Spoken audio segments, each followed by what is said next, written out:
Assalamualaikum, sahabat MNZeni Dewa Janti Official yang dirahmati Allah Subhanahu wa Ta'ala. Pada video ini, kita akan menceritakan kisah tentang salah seorang sahabat Rasulullah yang termasuk ke dalam sahabat yang dijamin masuk surga. Siapakah dia? Mari kita simak kisahnya. Bismillahirrohmanirrohim. Abu Ubaidah bin Al-Jarrah radhiyallahu anhu, salah satu sahabat Nabi dari suku Quraisy keturunan Fihr. Ia bernama Amir.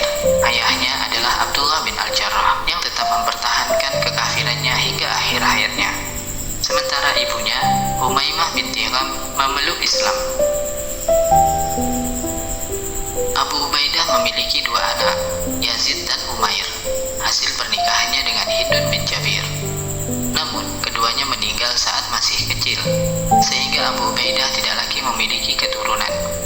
Abu Ubaidah yang 13 tahun lebih muda dari Nabi Muhammad SAW memiliki wajah berseri, mata bersinar dan tubuh tinggi kurus dengan bahu kecil, memberikan kesan yang menyenangkan kepada siapapun yang melihatnya. Ia juga selalu ramah kepada siapapun, sehingga setiap orang bersimpati kepadanya. Meskipun memiliki sifat yang lemah lembut dan tawadu, namun ketika menghadapi urusan penting, Abu Ubaidah menjadi tegas seperti singa jantan. Ia termasuk yang segera memeluk Islam setelah mendengar seruan Nabi Muhammad SAW. Ajakan Abu Bakar As-Siddiq mendorongnya untuk mengucapkan syahadat bersama Abdurrahman bin Auf, Utsman bin Mas'ud, dan Arqam bin Abi Arqam. Abu Ubaidah adalah salah satu dari 10 sahabat Nabi yang dijamin masuk surga. Ia turut serta dalam hijrah ke Abyssinia, namun kembali ke Mekah setelah mendengar selentingan bahwa seluruh penduduk Mekah telah memeluk Islam. Kemudian ia berhijrah ke Yasrib bersama Nabi Muhammad. Tiba di Yasrib, Nabi Muhammad SAW mempersaudarakannya dengan Sa'ad bin Mu'adz. Pada perang Badar, Abu Ubaidah berdiri di barisan Rasulullah, sementara ayahnya, Abdullah bin Al-Jarrah, berada di barisan musyrik. Meski mencoba menghindari bertemu ayahnya, keduanya akhirnya berhadapan. Meski ragu, Abu Ubaidah akhirnya berhasil merobohkan ayahnya. Kaum muslimin memperoleh kemenangan penting pada perang Badar ini. Setelah itu turunlah firman Allah Subhanahu wa Ta'ala. Kamu tak akan mendapati kaum yang beriman kepada Allah dan hari akhirat saling berkasih sayang dengan orang yang menentang Allah dan Rasul-Nya, sekalipun orang itu bapak-bapak, anak-anak, atau saudara-saudara ataupun keluarga mereka. Quran Surat Al-Mujadalah ayat 22. Perang Uhud menjadi peristiwa yang sangat berkesan bagi Abu Ubaidah. Saat Nabi SAW terluka, Abu Ubaidah dengan segera mencabut serpihan besi yang menancap di wajah Nabi SAW, sehingga menanggalkan dua gigi serinya. Nabi SAW memberinya gelar Amin al-Ummah. Imam Muslim mencatat sebuah hadis dalam kitabnya yang diriwayatkan oleh Abu Qalabah dari Anas radhiyallahu anhu, bahwa Rasulullah SAW bersabda, bagi setiap umat ada orang kepercayaan, dan kepercayaan kita wahai sekalian umat, yaitu Abu Ubaidah bin Al-Jarrah. Nabi Muhammad SAW juga memilih Abu Ubaidah sebagai utusan kepada sekelompok orang Najran. Umar bin Khattab bercerita bahwa tak ada tugas yang diharapkannya lebih dari tugas itu, yakni menjadi utusan Nabi SAW. Setelah mendapat tugas tersebut, Nabi SAW menasihati Abu Ubaidah dan mempercayakannya untuk memutuskan perselisihan di antara mereka dengan keadilan.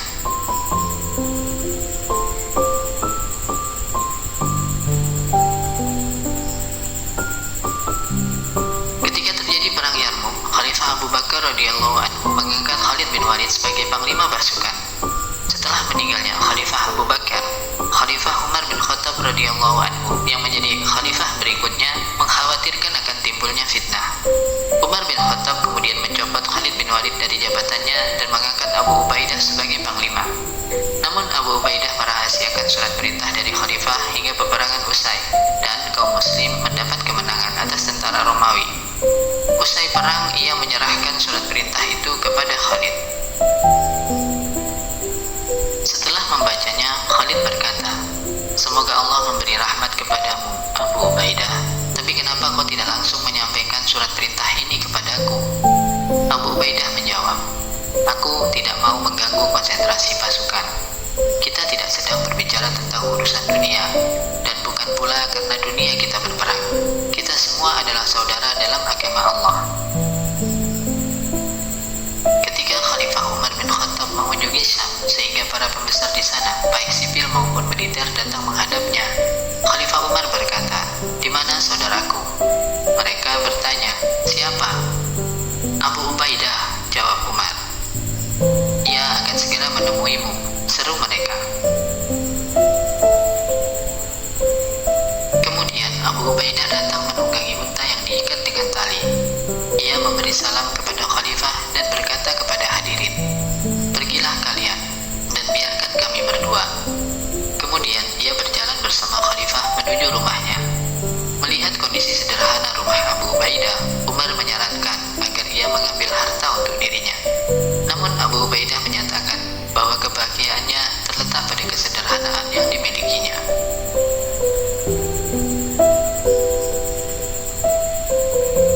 Tidak lama setelah kunjungan Khalifah Umar, Abu Ubaidah menderita sakit keras hingga akhirnya meninggal dunia. Abu Ubaidah meninggal dunia pada waktu terjangkit wabah taun Amwa di kawasan Syam.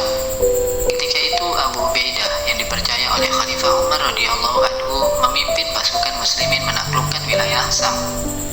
Abu Ubaidah berhasil memperoleh kemenangan berturut-turut, sehingga seluruh wilayah Syam takluk di bawah kekuasaannya, sejak dari tepi sungai Furat sebelah timur sampai ke Asia Kecil di sebelah utara.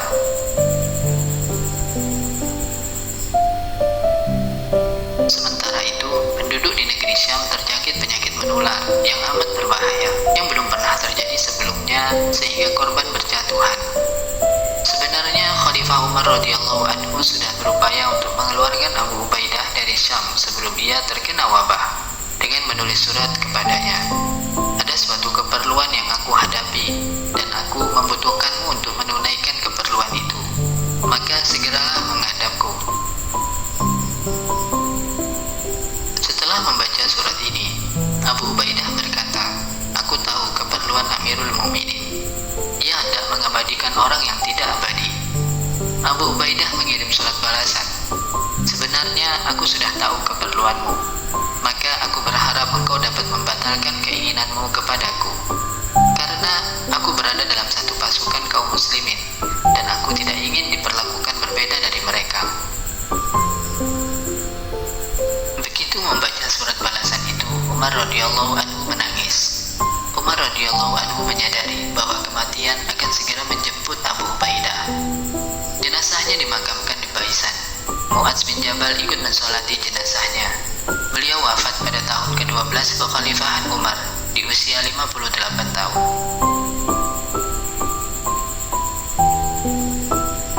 Dalam suatu kesempatan, Umar bertanya kepada hadirin tentang keinginan mereka. Usai semua orang berkata, Umar berujar, "Aku ingin ruangan ini penuh dengan orang-orang seperti Abu Ubaidah bin Al-Jarrah." Abu Ubaidah sendiri pernah mengatakan bahwa siapapun yang lebih bertakwa darinya, baik kulit putih atau hitam, merdeka atau budak, non-Arab atau Arab, ia ingin menjadi seperti mereka. Abdullah bin Umar pernah bercerita tentang sifat-sifat orang yang mulia. Katanya, ada 3 orang Quraisy yang sangat cemerlang wajahnya, tinggi akhlaknya, dan sangat pemalu. Bila berbicara, mereka tidak pernah dusta. Dan apabila orang berbicara, mereka tidak cepat-cepat mendustakan. Mereka itu ialah Abu Bakar As-Siddiq, Utsman bin Affan, dan Abu Ubaidah bin Al-Jarrah. Semoga Allah merahmatinya dan memberinya ganjaran surga. Amin. Demikianlah kisah kita kali ini. Semoga dapat semakin meningkatkan keimanan dan ketakwaan kita kepada Allah Subhanahu wa taala. Dan semoga Allah Subhanahu wa taala mengizinkan dan meridhoi kita tetap berada dalam barisan umat Nabi Muhammad sallallahu alaihi wasallam hingga di akhirat kelak. Amin. Wallahu a'lam bishawab. Assalamualaikum.